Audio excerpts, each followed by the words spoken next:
आज के वीडियो में हम ज्योमेट्री के ऊपर बात करेंगे। ठीक है, तो ऐसा स्ट्रक्चर जिसके दो साइड्स इक्वल हों, अपोजिट, और सारे एंगल 90 डिग्री के बराबर हों, उसे अपन क्या बोलते हैं? रेक्टेंगल। ऐसा स्ट्रक्चर जिसके अपोजिट साइड पैरेलल हों और इक्वल हों, उसे क्या बोलते हैं? पैरेललोग्राम। जिसके चारों साइड इक्वल हों और पैरेलल हों अपोजिट साइड्स, उसे क्या बोलते हैं? रोम्बस। और जिसके चारों साइड इक्वल हों और सभी एंगल्स 90 डिग्री हों, उसे क्या बोलते हैं? स्क्वायर। स्क्वायर का एरिया क्या होता है? ए स्क्वायर। ए क्या है? जिसमें हर साइड की लेंथ है। पैरेललोग्राम का एरिया क्या होता है? Half d1 d2 into sine theta. ठीक है, जहाँ पे थीटा एंगल है दो डायगोनल्स के बीच का।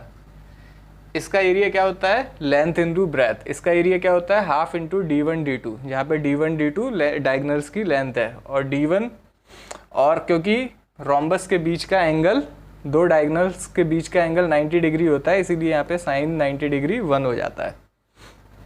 एक और इम्पॉर्टेंट चीज़ याद रखनी होगी कि रोम्बस के जो डायगोनल्स होते हैं वो परपेंडिकुलर होते हैं, रेक्टेंगल के डायगोनल्स की लेंथ इक्वल होती है।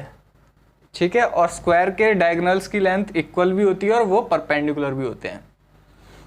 हम आते हैं फिर सर्कल के ऊपर। सर्कल में किसी भी एक बेस के ऊपर अगर दो एंगल बने हुए हैं तो वो दोनों एंगल अगर सेम सेगमेंट में है तो वो इक्वल होंगे। ये प्रॉपर्टी होती है, और इसका एरिया क्या होता है? पाई आर स्क्वायर। ये एक ट्राइंगल है। ट्राइंगल का एरिया क्या होता है? Half into base into height.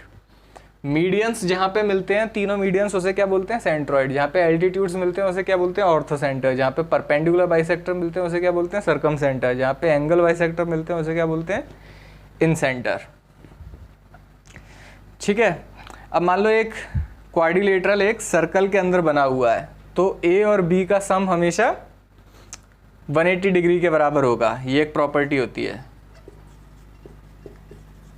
ठीक है, अगर इस तरीके सर्कल के बाहर एक क्वाड्रिलेटरल बना हुआ है तो अपोजिट साइड का सम इक्वल होता है। BC प्लस AD इक्वल होगा AB प्लस CD के बराबर। फिर आ जाती है अल्टरनेट सेगमेंट थ्योरम। इसमें क्या है कि मान लो ये एक टेंजेंट जा रहा है और ये एंगल थीटा बना रहा है, तो ये वाला एंगल भी थीटा होगा। ठीक है, इसके अलावा कुछ और प्रॉपर्टीज़ होती हैं जो हम इंपॉर्टेंट प्रॉपर्टीज़ होती हैं जो हमें याद रखनी चाहिए, जैसे कि मीडियन की। मीडियन क्या होता है? कोई भी मीडियन जो है एक ट्राइंगल को दो इक्वल एरियाज में डिवाइड करता है। ठीक है, मीडियन होता क्या है?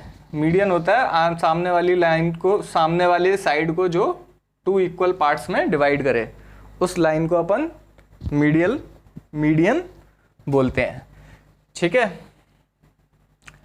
और क्या होता है? एंगल बाइसेक्टर अगर यहाँ पे ऐसे गिर रहा है, यहाँ से एंगल बाइसेक्टर इसका गिर रहा है, तो जो रेशियो में वो इसको डिवाइड करेगा वही रेशियो इन दोनों का रेशियो भी होता है। ये एक प्रॉपर्टी होती है एंगल बाइसेक्टर। मान लो ये मेरा एंगल बाइसेक्टर इस पे गिरा और एक्स रेशियो वाई के रेशियो में इसने इसको डिवाइड किया, तो ये भी रेशियो एक्स रेशियो वाई का होगा इन दोनों साइड्स का। ये भी एक इंपॉर्टेंट प्रॉपर्टी होती है। और मीडियंस जिस पॉइंट पे मिलते हैं, यानी सेंट्रॉइड पे मिल रहे हैं अगर मीडियंस, तो जैसे ये मान लीजिए सारे के सारे मीडियंस यहाँ पे मिल रहे हैं।